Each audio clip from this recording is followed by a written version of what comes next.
Peter. I'm Station. Okay, go ahead. Station. This is Station. This is Uptown Swing, intermediate lesson number 1 for the mostly September session.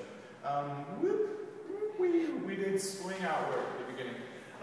Just working on getting the swing outs to be a little smoother and have the connection be about just the movement. Very simply. So we started out with saying like, here we are, connected.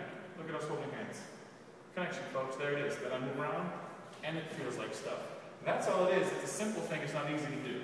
Right? So we want to refine that simple idea as opposed to complicate it and make it about the robot and all this weird stuff. A lot of contrivances to make connection as opposed to just moving. Okay? So we want to do the swing out work. We just have the movement connect us. Find out what it feels like to have the follower going out, be the connection.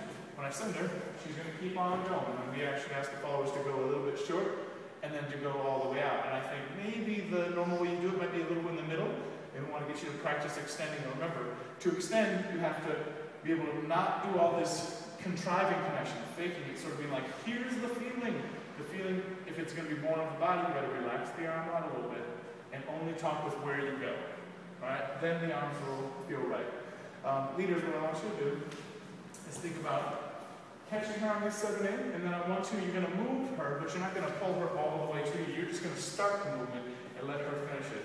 We talk about the difference between sort of theoretical physics and a frictionless universe, and moving a person who can respond to you and sort of agree with what you ask for. So instead of actually physically pulling Station all the way over here and overcoming her sort of inertia and forcing her that way, I ask her to go, and then I let her dance all the way through. So it's actually going to be a little bit less work, but more importantly, a different work. I move my body, and then I let her respond to me.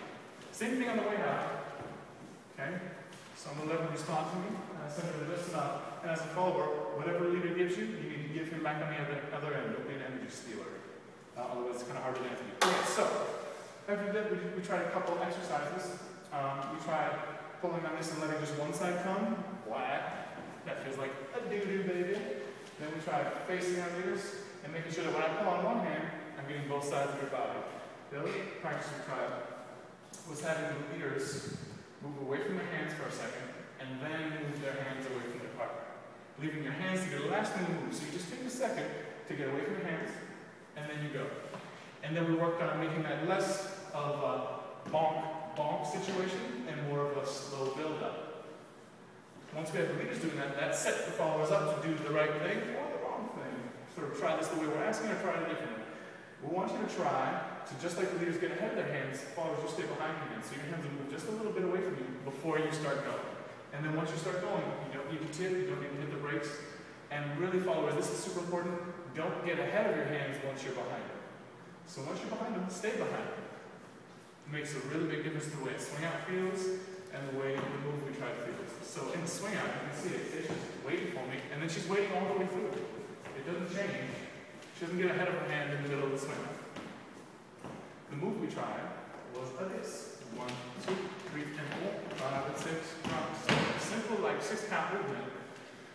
But we wanted to have this nice springy rock step, building up into this triple, where the follower's committing into this, and the movement of committing is what creates the feeling, as opposed to pushing and pulling with the arms. There's going to be feeling in the arms, but it's a result of this committing into this thing.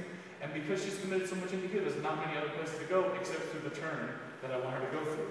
Leaders, you just need to make sure that you turn your hand over and you're leading this turn early enough, spiraling it straight up. I think a lot of leaders run into the roadblock, coming through here, having their hand be underhand, and they're getting blocked up right here, and then the turn stops for a second, and then it takes too long. Okay?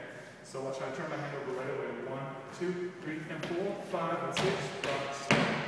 Okay? And what I'm trying to get to happen is she's coming with her right side. That's okay. And then I'm bringing her left side through. Triple step. So, sorry. No one will notice. Okay? So I'm not stopping her so much as making one side continue without the other. Right? So her right side isn't going, but her left side does get to keep going. 1, 2, 3, and 4, 5, and 6, rock, step. And then the last thing we sort of got to touch on was making this rock step not about punching the follower in the hands and forcing her through it, but rather getting myself ready and then asking her to go. Just like on swing out, when I ask her to come this way, I'm not going to pull her all the way there. Same thing with this little moment of a rock step. I'm not going to push her all the way to the rock step. I'm going to start it and then let her go. And then catch what she gives me. have that feeling, it starts it off a lot better.